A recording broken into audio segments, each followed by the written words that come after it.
বাংলাদেশ স্বাধীন হওয়ার পর থেকে পিয়ার পদ্ধতিতে কোনো নির্বাচন হয় নাই।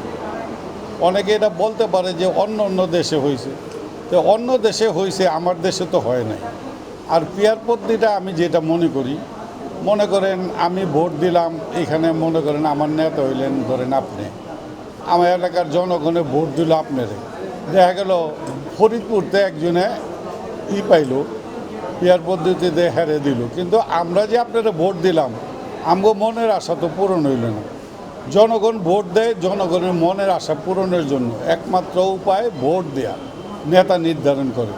তো আমার ভোট এত মূল্যবান ভোটের জন্য আজকে 18 বছর দেশনেত্রী বেগম খালেদা যে পরিশ্রম করতেছে, বাংলাদেশ জাতীয়তাবাদী দলের লোক এমন কোনো লোক বাদ নাই এই শেখ হাসিনার অত্যাচারিত। যেমন আমি মনে করেন আমার 54টা মামলা যাত্রাবাড়ি থানায়, তাই আমার যাত্রাবাড়ি থানায় মনে করেন যারে নির্বাচনে নমিনেশন দিব, আমি তো এর জন্য জানের বাজি লাগাই দেব, এর জন্য আমি খাটুম, কিন্তু পাস করতে পারলাম না, পাস করলো আরেকজন। তো এটা তো কোনো সিস্টেমেই পড়ে না। এইটা মনে করেন বাংলাদেশে এখন সুন্দর সুষ্ঠু একটা নির্বাচন হইলে বাংলাদেশ জাতীয়তাবাদী দল ক্ষমতায় আসবে, এটা সাধারণ মানুষও মনে করে।